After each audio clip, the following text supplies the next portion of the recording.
Today we have honor again to host one of the representatives of human rights in Russia, Sergei Davidis.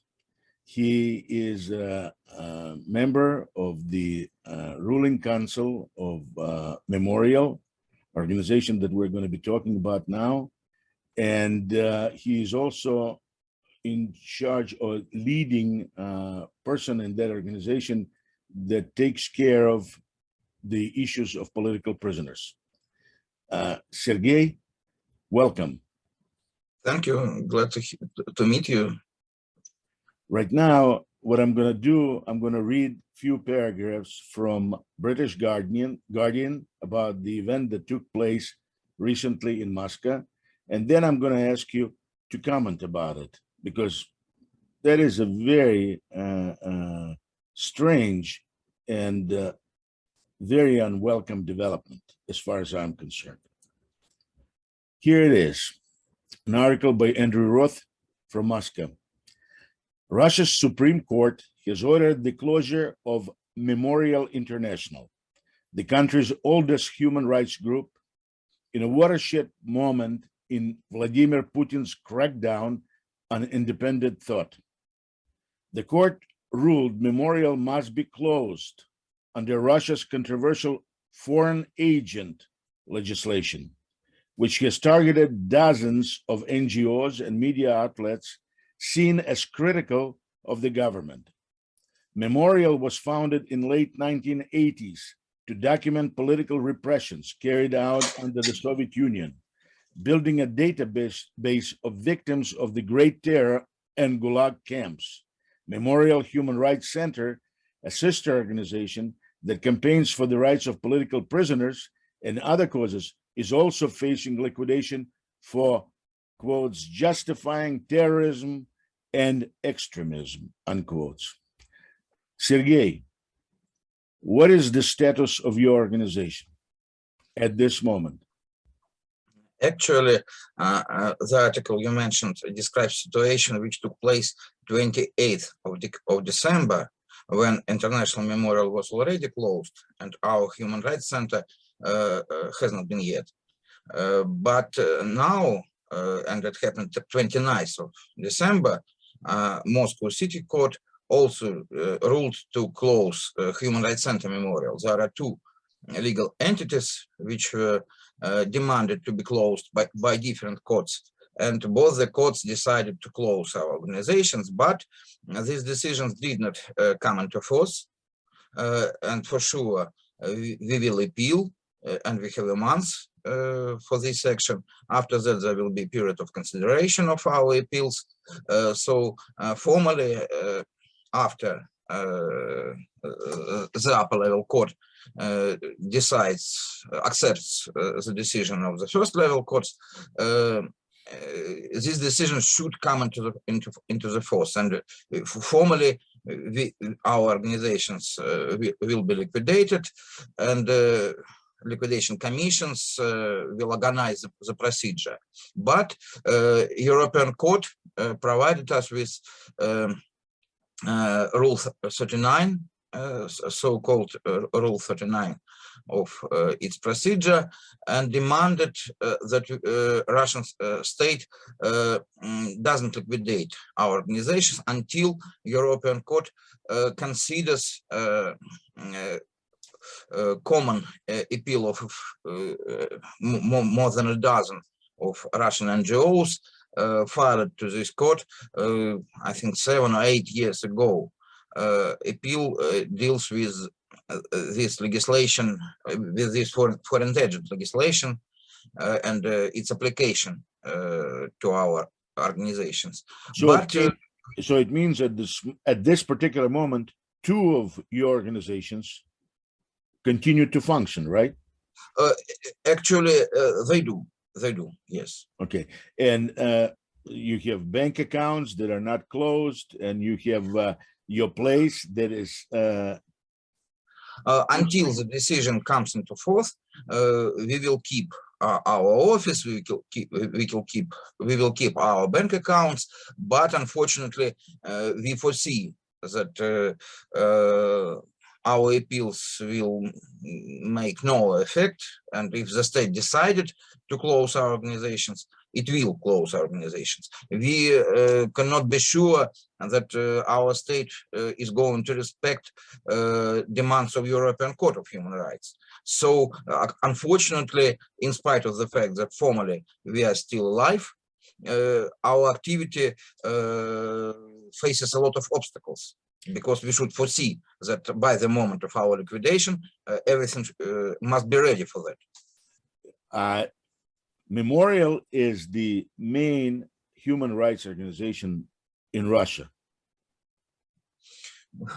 Are there other organizations like this that go and support? There are a lot of human rights organizations in Russia, and there are a lot of very important human rights organizations. I would also only name, for example, Committee Against Tortures, Agora Association, Moscow Helsinki Group, Public Verdict, Civic Assistance Committee, and many, many others. I would not say that we are the main, but we are I would say we are one of the largest and the oldest organizations, and it would be true. Does it mean if they take you down, does it mean that they're going to go after all those other organizations as well? It's quite probable, but anyway, I think they began from our organizations because we are probably the most notable ones. And probably it's especially unpleasant for our state that we speak about political prisoners and charge the state with the crimes, because each case of political prisoner is a crime state commits. But even if they don't come immediately to all the other independent NGOs, all of them have been declared as foreign agents, I think that they will use our cases to influence them, to make them be more quiet, not to criticize the state so sharply and so on. So anyway, it's a means of control. Basically, taking you down is the way to bring down the whole situation with regard to NGOs in Russia. Yes, we believe that it should be understood this way, and our colleagues understand it's the same way. I mean, our colleagues from other NGOs who hasn't been touched at the moment by these demands. What is the reason that they're doing it now? For sure, the Kremlin is a black box, and we cannot be sure why they decided to do it. But anyway, two different prosecutors' offices, General Prosecutor's Office in the case of International Memorial, and Moscow City Procurator's Office. In our case, I mean, in case of Human Rights Center Memorial, simultaneously filed the lawsuits to different courts, demanding to liquidate our absolutely different organizations. For sure, we are tightly connected, but International Memorial devotes its activity to historical memory, to the victims of repressions of Stalin's and more generally Soviet epoch, and our activity is connected with current human rights violations. There is no direct connection between our activity, but anyway, it was made simultaneously, and for sure it means that it was orchestrated, and it was a political decision to liquidate both organizations until the end of the year. And formally, court rulings were delivered 28th and 29th of December, just before the new year. And I think it's not connected with some our actions. Our activity more or less the same during many years. I think it's a sign of transformation of political regime in Russia. And this year was especially remarkable from point of view of suppression of human rights and so on. The year began from Navalny's arrest,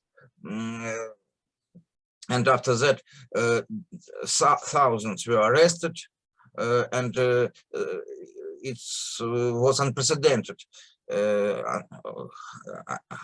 Excuse me, my English. There were no so mass arrests. Is it because Putin feels that his power is slipping from his hands, or I do not think. I do not think. you do not think? I think the level of support, of public support they enjoy, is decreasing. And the second reason, I think, the example of Belarusian events. Generally, human rights situation in Belarus was much worse than in Russia. It was much more difficult to organize and exercise any independent activity there. But they saw that in spite of all of these restrictions and limitations, the most part of Belarusians came to the streets and protested against Lukashenko. In spite of the fact that Lukashenko managed to keep situation under his control, it is a threat for sure. And this new assault on the human rights began last November, when they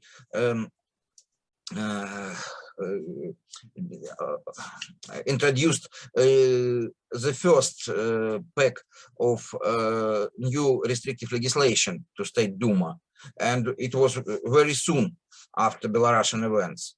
And all we see later last year, all we saw later last year, it was continuation of this assault, and it concerns all these new legislation efforts all over the year. They continue to accept new and new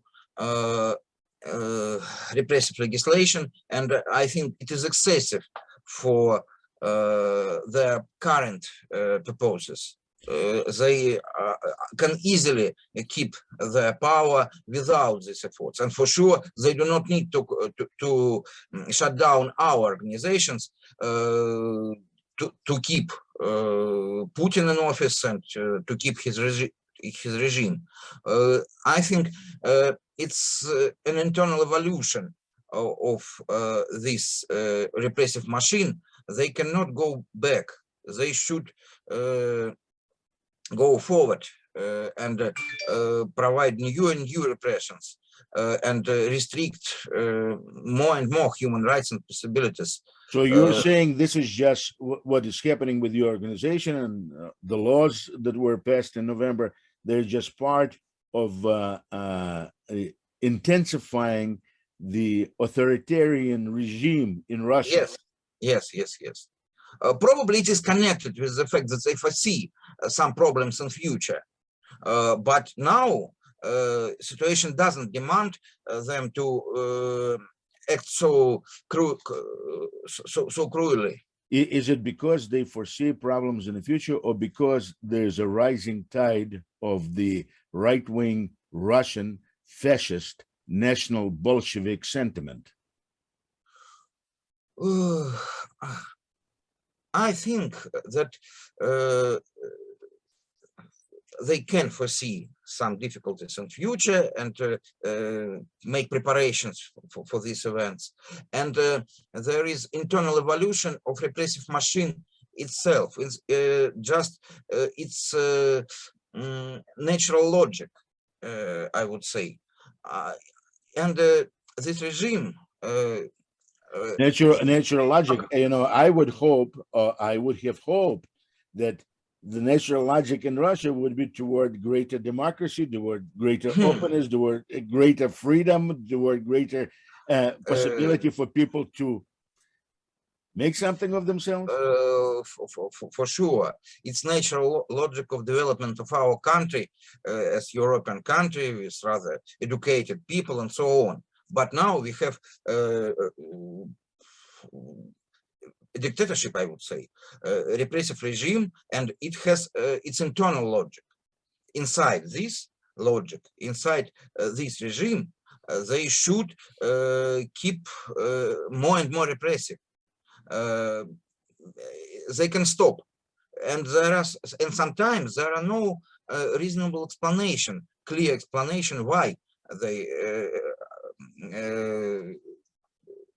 restrict or limit something, or for some group of repressions. For example, probably you know, in the end of the last year, we faced a lot of, not a lot, but many cases when people were prosecuted for making pictures near the churches or military monuments without pants or partially naked or something like that. This was like partially naked in front of a church picture. Yes. And for example, and monuments, right? Yes. Can they do it in front of military bases? No, military monuments, and often only pictures are seen on internet. Nobody saw them when they make these pictures, and it's impossible to notice this actually. But our investigative committee and other bodies keep eye on internet, and if they see such a picture, they well, Sergei, such problems in Russia are many, but that is not what I'm actually focusing on. I don't understand. I explain that it's often impossible to explain why they are so repressive. And it was just an example. And in our case, there was no direct reason to suppress us, just because we are too independent, and now the level of the tolerance to civil society became lower. And this process continued during many years and accelerated last year. They destroyed Navalny structures. They forbade to participate in the elections for all the people who supported organizations who they consider extremists. And the last event of the year, they decided that they cannot tolerate so independent NGOs. This is very interesting. I mean, the definition of extremism in Russia, to my mind, is absolutely hilarious. Yes, it's very wide. Moreover, I mean, how many people did you kill, Sergei? Did you call for anybody to get killed? For sure not. But when we speak that some organizations our state declared to be extremist or terrorist organizations are not extremist and terrorist organizations. For example, if we take Jehovah's Witnesses, they are declared. Yeah, they're real bomb throwing organization. They're really bad people. We do not agree with this decision, and we criticize it. And we declare that we consider all the imprisoned Jehovah's Witnesses as political prisoners. And the states states that by this we justify extremism, because we declare that it's possible to be Jehovah's Witnesses, so to be extremists, and we are extremists ourselves. Because you support the rights of somebody to be different. Somebody who is declared to be extremist. This is an issue all of its own. You know, why Nazi Germany, Singapore, you know, a bunch of other places, including Russia today and Soviet Union before, declared this movement or sect or whatever you want to call it to be extremist. I have never heard of any Jehovah's Witness throwing a bomb or knifing anybody or killing anybody for the benefit of their bill. For sure, formal reasons which are contained in the decision of Russian Supreme Court are that they declare that their religion is more proper, more right religion than all the other religions. But for sure, every religion Just one second, but doesn't declares the Russian same. Orthodoxy declares itself to be supreme and the best and better than anybody else, especially For Jews? sure, for sure. It's just a trick. It can be applied to every But religion, to every church. It amazes me the poverty of the imagination of Russian jurists and lawyers and court judges that they cannot come up with anything better than this. But what's this is a fact. So you know, they say that Jehovah's Witnesses need to not to think that they're going to be the only survivors of something, you know, and everybody else is sinner and everything. I'm going to say to Russian Orthodox, why don't you stop drinking the blood of a Jew, of a dead Jew? Every Sunday you go and you drink the blood and you eat the flesh. Why don't you stop it? There are no reasonable, rational grounds for the decision, for sure. So we criticize it. It's peaceful activity. They exercise their right to freedom of conscience. But when we speak about it now, it was possible to speak about it. It was possible to criticize court decisions for many years, even under this regime. But situation came to the point where it became nearly a crime. Actually, as for justifying extremism, it is not a crime. It's just condemned. But we are also charged with justifying terrorism, and it is a crime. And there are a lot of people who are either imprisoned or just fined for that. And they mainly are sentenced for just discussion about the acts of terrorism, for example. They try to explain why some act of terrorism happened and so on. And if you say that somebody who is considered as terrorist by Russian state is not terrorist, now it's also considered to be justifying of terrorism. It's a problem. So talking about, you know, just discussing it is the problem, and taking the side of, now, I'm not going to say for or against. I mean, the issue of terrorism is a special issue, you know, and but I'm going to support you on this point, that you have the right to take any side you want, as long as you do not recognize terrorism and calling for terrorism, you know, yourself. For sure, we do not. And for example, the main ground for this charge to Human Rights Center Memorial is discussion about Hizbut Tahrir organization.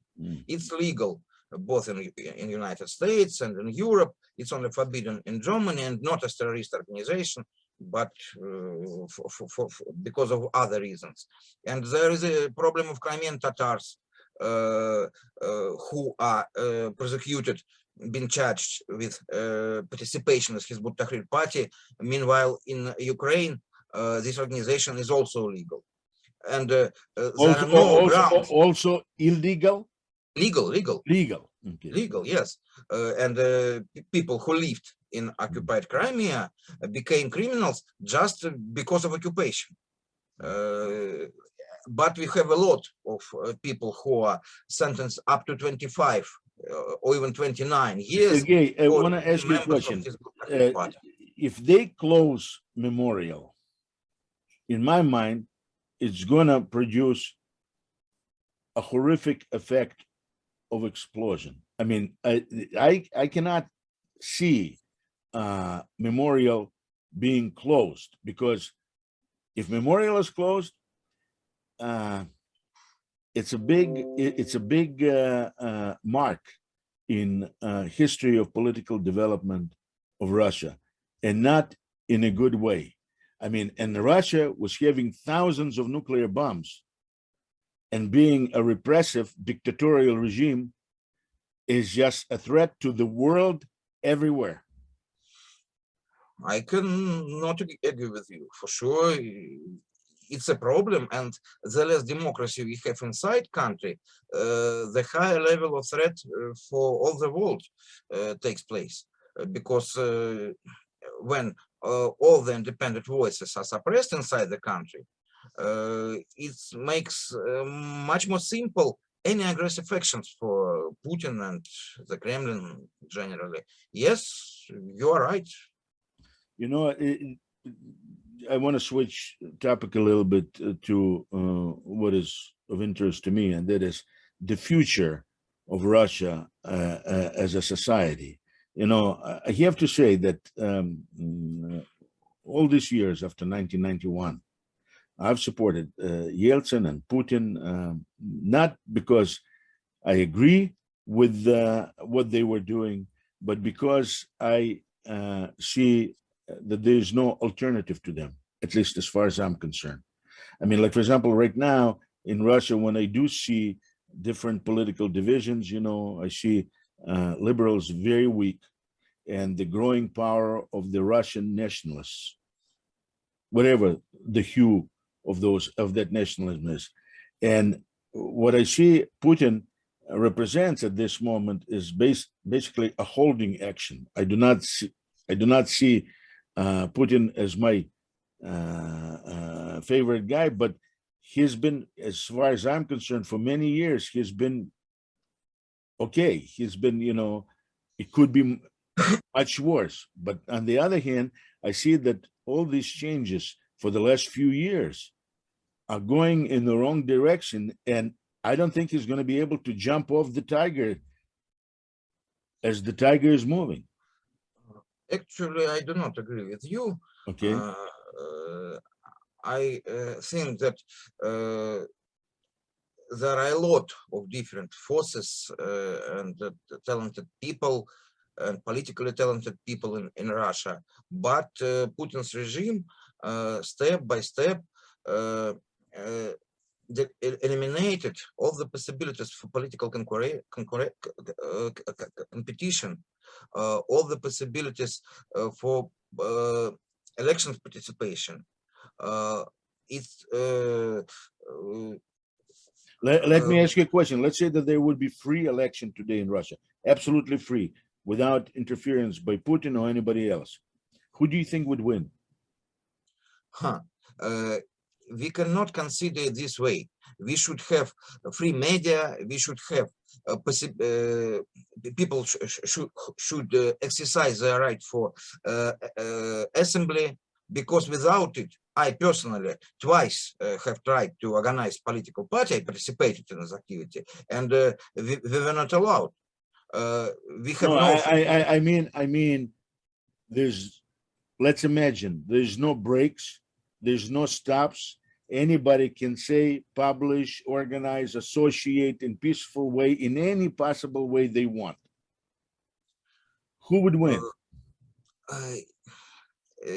It's a very theoretical construction, but if we speak about it, there would be combination of different forces, absolutely different forces. There would be a generally understood communist party because they have a brand, but the most part of them are not real communists. There would be some liberals, there would be some local political forces who so you mentioned communists first. Now I'm asking this question because, you know, 54% of Russians a while back, a few years ago, named Stalin as the greatest leader in Russian history. It doesn't mean a lot. They do not mean real Stalin. They do not know real Stalin. It's just a symbol. A symbol and I understand, but we all think in symbols. We all think in images. But they will not for sure vote for socialist society. especially in Stalin's understanding. It's just a symbol when they do not pay. Well, for socialist society, the way many of them sing about Soviet Union, probably, hopefully, they're not going to vote. But on the other hand, I see many of them will vote for National Socialist Society. There are a lot of nations in Russia, and but the biggest ethnic group is Russians, and they have a problem. You know, they want to be in charge, like they've always been. I would say that Putin also assaulted on Russian nationalists, and they were the first aim of his attack. And now they are not too influential. For sure, they will have some support. But anyway, in our country, it's impossible to get somehow real public support when you try to incite hostility against between the nations. Mm-hmm. I think. So once again, I'm going to repeat this question. If there would be absolutely free election in Russia, I mean, at this point, as you noted, there's no conditions for free election because of many restrictions placed on opposition and different groups and things like this. But imagine that they will be absolutely free, absolutely free. Actually, like in many party, countries, which ideology, which group, which movement is going to win? There would be combination. I would think if we try to assess the sum of this composition, it would be something like social democrats, probably left social democrats. Is who is there?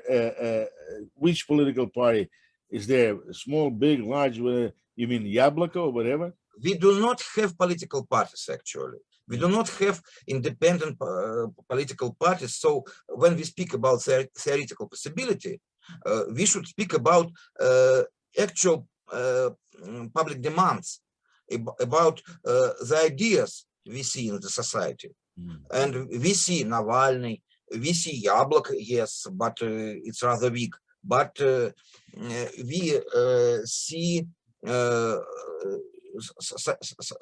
sufficient demand on social justice, but not for returning to the socialism, to Soviet socialism. But you know, before revolution, before 1917 revolution, in February, October, whatever you want to take, of 1905, there were the same demand for justice, demand for participation, demand for democracy. The result was Comrade Stalin, because that is Russia. My question to you is, what needs to happen in order for people to not see the state as a center of their rights and freedoms and glory and everything else, but they would see their own action as a human being as a center, beginning and the end of the whole social mechanism? They should be getting such an experience. Only the course of their lives can teach them. And actually, anyway, the last 30 years somehow taught them. Our population, our people are not the same as 30 years ago. Unfortunately, all the efforts, or the main part of efforts of Putin's regime is not aimed to help people to erect a democratic society, to be responsible for their lives and so on. Okay. That is vice versa. That is a general criticism of Putin. But I'm asking, you know, when you look at the Russian society, you know, because you say that there's problems, you know, was the history and was the way people have been brought up and the advantages of the last 30 years, you know, and things like this. So my question is this: do Russians want democracy, or they just laugh at democracy and say this is not for us. When we speak about it, we mention democracy. Understanding of what this word means, what this term means, also varies. The reason I'm saying it is because democracy in Russia would Russian be people losing a would- big chunk of territories. Russian people would like to control their authorities. They would like to have responsible authority. Mhm. They would like to influence the process in the Kremlin and especially on the local level. And we have research, we have studies that demonstrate it. And the level of this demand is growing. People want to but Sergei, if there's going to be democracy, you know, democracy even in the United States, where it's 200 years, well, let's not forget, I'm sorry, there was a huge bloody civil war, you know, to keep the country together. Any multinational, multicultural society like the United States or Russia has a problem with democracy per se, you know, because different segments of society can move in different direction and split the country.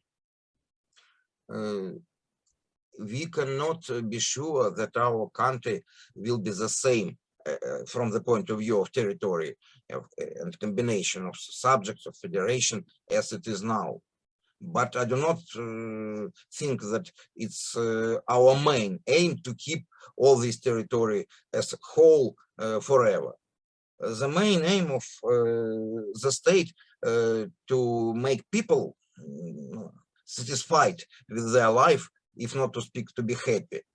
Yeah, but it was the same thing, you know, which led to civil war after October Revolution. I mean, Lenin, for all of his declarations, you know, about class struggle and everything else, you know, used the class struggle in order to keep the old Russia together, you know, Ukraine, Belarus, everything together as a part of Russian Empire. That was civil war. That's what civil war was all about. And now you're saying there's going to be another issue of democracy, you know, after Putin, because he's going to be gone one day, one way or the other. We all go. And there's going to be conflict. There's going to be struggle between different elements of Russian society. And the issue of democracy and unity of the whole country will be the center. If Putin goes away unexpectedly, very quickly, probably we will face such a problem.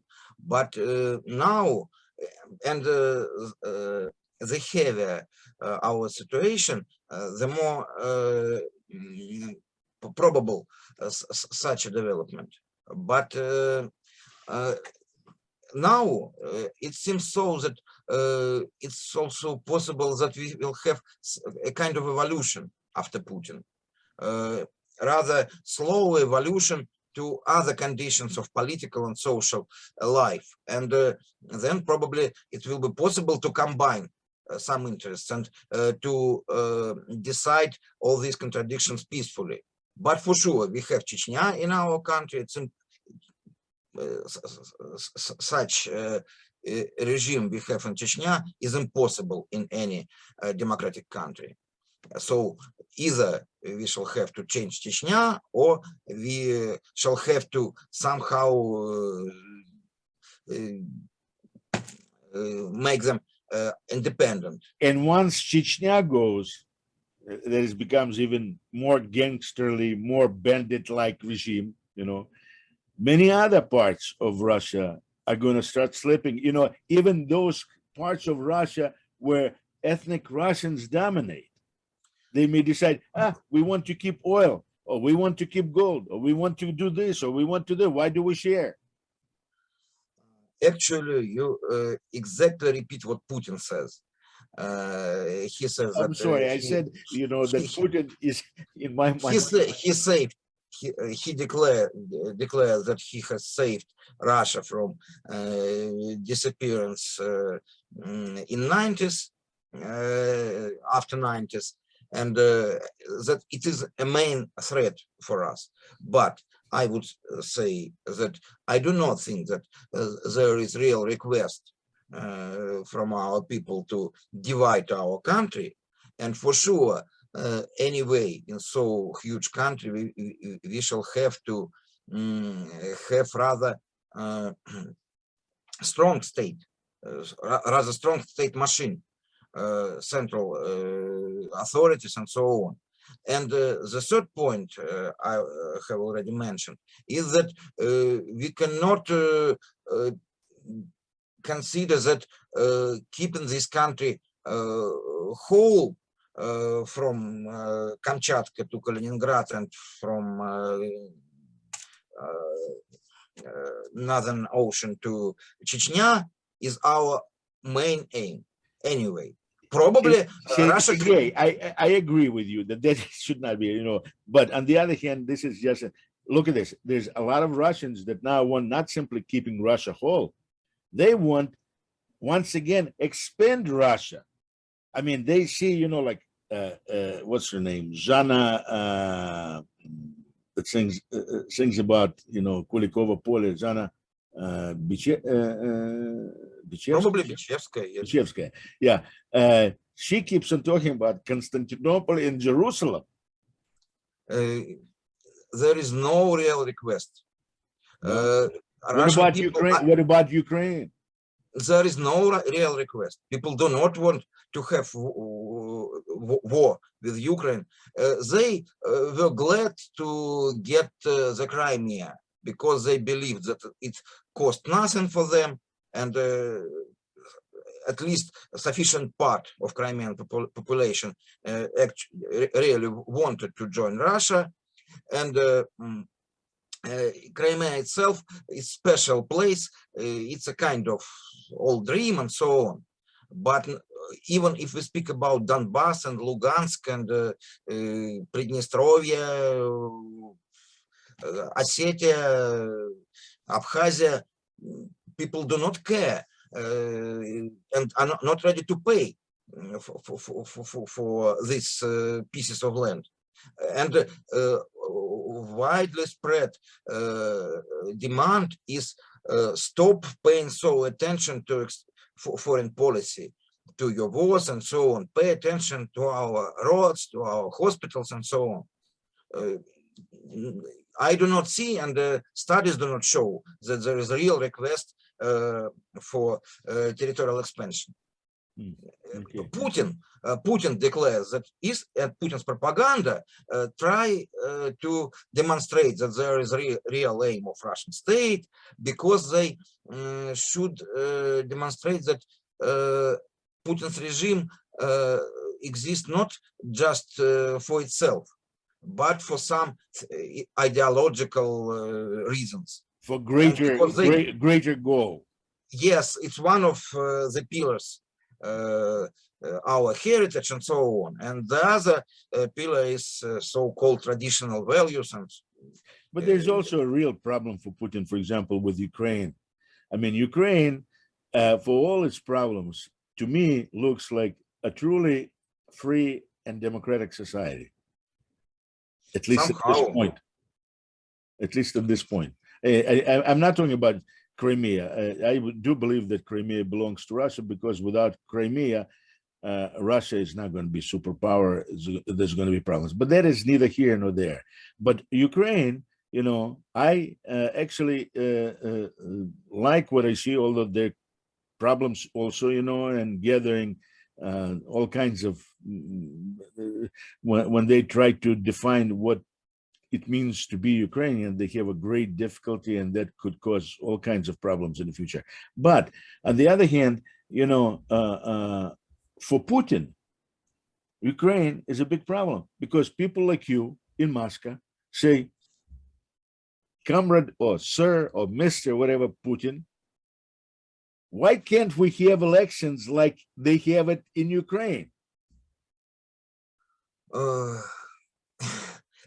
Yes, and it is, I think, one of the reasons why Putin attack Ukraine and undermines the authorities and so on. But anyway, we have Poland, we have Lithuania, for sure. Yeah, but Russians ignore Poland and it's They Western do not countries. ignore They them have it a lot, but for always. sure. But Ukraine, the Ukraine is our root, is our heart, is our Yes, it's much more similar with us, and with right. everybody has relatives there and so Right, on. right. Yes, these are reasons Putin have, but we cannot accept them or agree with them. These are reasons for a dictator to keep his dictatorship.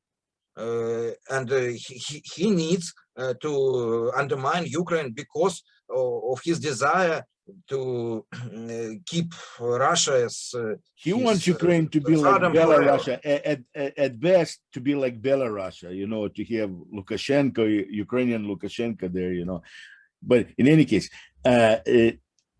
Sergei, I really thank you again for coming for the second time, to Chicago Jewish Cafe and for speaking, because I continue to have great interest in what is going on in the countries of the former Soviet Union, being one from there. And I hope that we'll continue our conversation. And I'm going to be watching very carefully, about developments with regard to Memorial, because I believe Memorial is a crucial element of Russian political society. And if it goes, it's a bad news, not only for Russia, but for the whole world, America included. Thank you, and I agree with you. And it's not only crucial because of Memorial itself, but Memorial is symbolical institution, and its elimination actually means a new quality of our country, of our society, Absolutely. of our regime. Absolutely. Hope to talk to you again, Sergei. Wishing Thank you you the very best. much. You have a It was great my day. pleasure.